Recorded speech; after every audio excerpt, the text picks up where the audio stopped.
Breaking news చూస్తున్నాం. CM Revanth కు జై కొట్టారు deputy CM Pawan Kalyan. Allu Arjun episode పై స్పందించారు పవన్ కళ్యాణ్. గోటితో పోయేదానిని గొడ్డలి దాకా తెచ్చారు అని వ్యాఖ్యానించారు. చట్టం అనేది అందరికీ సమానమే అని పవన్ కళ్యాణ్ తెలియజేశారు.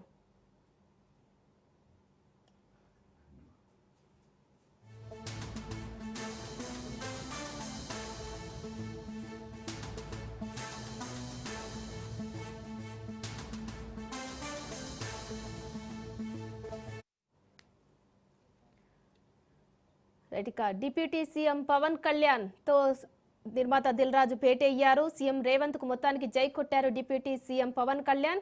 అల్లు అర్జున్ ఎపిసోడ్ పై స్పందించారు. అలాగే పవన్ కళ్యాణ్ గోటితో పోయేదారిని గొడ్డలి దాకా తెచ్చారని వ్యాఖ్యానించారు. చట్టం అనేది అందరికీ సమానమే అని పవన్ కళ్యాణ్ వ్యాఖ్యానించారు. అభిమాని మృతి చెందిన తర్వాత కూడా దానిపై స్పందించకపోవడం కరెక్ట్ కాదని, వెంటనే వాళ్ల ఇంటికి వెళ్లి పరామర్శించాలి అని, ఇది మానవతా దృక్పథంతో కూడినటువంటి అంశం కాబట్టి దీనిపై వెంటనే స్పందించాలని పవన్ సూచించినట్టు తెలుస్తోంది. సంధ్యా థియేటర్ ఘటన అల్లు అర్జున్ కు స్టాప్ చెప్పి ఉండాల్సింది అని, అలాగే తెలంగాణ ప్రభుత్వం సాఫ్ట్ గా వెళ్లి ఉంటే బాగుండేది, చట్టం కూడా ఎవరిని విడివిడిగా చూడకూడదని పవన్ కళ్యాణ్ తెలియజేశారు.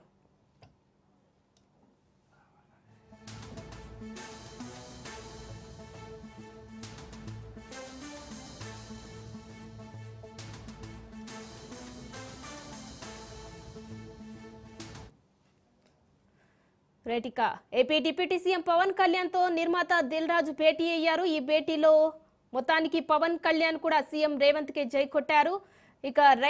అక్కడ జరిగినటువంటి సంధ్యా థియేటర్ ఘటనని కూడా మానవతా దృక్పథంతో చూడాలని కూడా డిప్యూటీ సీఎం పవన్ కళ్యాణ్ వ్యాఖ్యానించారు.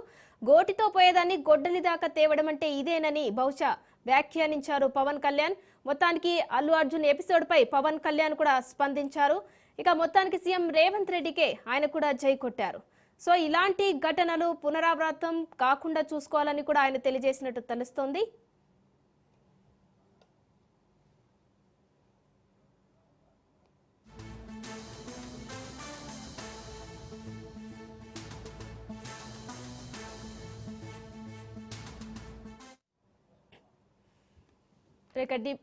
డిప్యూటీ సీఎం నిర్మాత దిల్ రాజు భేటీలో పవన్ కూడా సీఎం రేవంత్ రెడ్డికి జై కొట్టినటువంటి విషయం అయితే ప్రస్తుతం మనకు తెలుస్తోంది.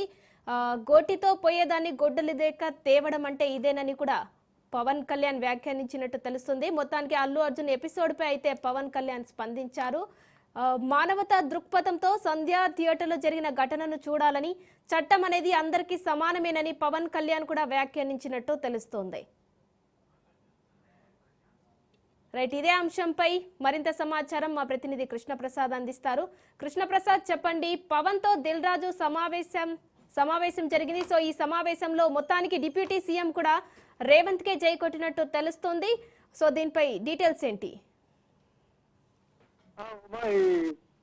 ప్రముఖ నిర్మాత దిల్ రాజు పవన్ కళ్యాణ్ ఉప ముఖ్యమంత్రి పవన్ కళ్యాణ్ తో భేటీ కావడం జరిగింది. అయితే ఈ విషయాలు వీళ్ళ ఇరువుల మధ్య చర్చ అనంతరం మాత్రం పవన్ కళ్యాణ్ చిట్చాట్ చేయడం జరిగింది. అయితే ఈ సినిమా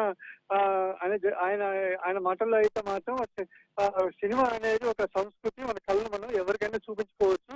అదే నేను ఊహ తెలిసిన కానీ చిన్నపిల్లలందరూ టీవీలో చూస్తూ సినిమాలు కూడా ఎంజాయ్ చేస్తూ ఉన్నారు. అయితే ఈ కొత్త సినిమాలపై కూడా ఎప్పటికప్పుడు ఆసక్తిని పెంచుకోవటం అది సహజం అంటూ ఆయన చెప్పడం జరిగింది. అయితే ఏ సినిమా అయినా సరే విడుదలైనప్పుడు అభిమానులు మాత్రం రాక తప్పదు అంటూ కూడా ఆయన చెప్పడం జరిగింది. అయితే ఈ విషయంలో అల్లు అర్జున్ పై వచ్చిన వివాదంపై కూడా ఆయన ఆసక్తికరమైన వ్యాఖ్యలు కూడా చేయడం జరిగింది. అయితే ఈ విషయాన్ని అయితే ఆయన మాత్రం చెప్పడం అయితే గోడితో పోయేది మాత్రం గొడ్డలతో తెచ్చుకున్నట్టు జరిగిందంటూ కూడా ఆయన అభిప్రాయపడ్డారు. అయితే రేవంత్ రెడ్డి మాత్రం కింద స్థాయి నుండి వచ్చిన గొప్ప నాయకుడు. ఆయన ఏదైతే ఇక్కడ ఏపీలో జరిగిన గత ప్రభుత్వం కన్నా బెస్ట్ గా పెర్ఫార్మ్ ఇస్తున్నాడు అక్కడ తెలంగాణ అంటూ కూడా ఆయన కొద్దిగా పొగట్టడం జరిగింది. అయితే ఇక్కడ తెలంగాణలో బెనిఫిట్ షోలు కూడా పెంచుకోవడానికి కూడా ఆయన వెసులుబాటు అప్పుడు కల్పించడం జరిగింది. అయితే మనం అది యూజ్ చేయడంలో కూడా ఇలా అయిపోయింది అంటూ కూడా ఆయన చెప్పడం జరిగింది. అయితే సినిమా విడుదల సందర్భంలో మాత్రం కొంతమంది అభిమానులు కూడా ఊహించని కొంతమంది వస్తూనే ఉంటారు. అయితే ఇక్కడ మాత్రం హీరోని చూడటానికి చాలా మంది ఎవరుతూ ఉంటారు. అయితే నాకు అప్పట్లో మాత్రం చిరంజీవి గారు ముసుగు వేసుకొని వెళ్ళి జన మధ్యలో Right. చూసి రావటం జరిగింది. అయితే ఇక్కడ మాత్రం అల్లు అర్జున్ విషయంలో మాత్రం కొద్దిగా ఆయనకి తెలియకుండా జరుగుండొచ్చేమో ఇది. కొంతమంది వాళ్ళకి చెప్పాల్సిన వాళ్ళు సరిగా చెప్పలేదు అంటూ కూడా ఆయన చెప్పడం జరిగింది. అయితే ముందు ఆలోచన జాగ్రత్తగా వెళ్లితే బాగుంటది అంటూ కూడా ఆయన చెప్పడం జరిగింది. అయితే ఈ విషయంలో అల్లు అర్జున్ స్టాఫ్ ఆయన Right. చెప్పడం జరిగింది. ఆయనకి ఏదైతే బయట జరిగిన సంఘటన ఆయనకి లేట్ గా తెలిసి ఉండొచ్చు అంటూ కూడా ఆయన చెప్పడం జరిగింది. అయితే ఎవరైతే బాధితురో వాళ్ళ ఇంటికి వెళ్ళి ఒకసారి వాళ్ళు కలిసి వస్తే బాగుంటుంది అని కూడా ఆయన చెప్పడం జరిగింది. అయితే దీన్ని మాత్రం Right. చాలా పెద్ద ఇష్యూ చేయటం జరిగింది అంటూ కూడా ఆయన చెప్పడం జరిగింది. అయితే ఈ విషయంలో మాత్రం మేమున్నాము, ఆ బాధిత కుటుంబాలకు మాత్రం మేమున్నాం అంటూ భరోసా మాత్రం కల్పించాల్సిన బాధ్యత కూడా వాళ్ళదే. అంటే ఈ సినిమాలో అందరూ ఈ సినిమా ఒక అల్లు అర్జున్ మీద కూడా వేయొద్దు ఈ భారం, ఒక సినిమా మొత్తం టీమ్స్ కూడా అంటూ ఆయన చెప్పడం జరిగింది. ఇది ఒక అల్లు అర్జున్ దోషిగా చూడటం మాత్రం కరెక్ట్ కాదు అంటూ ఆయన చెప్పడం జరిగింది. Right, thank you Krishna Prasad.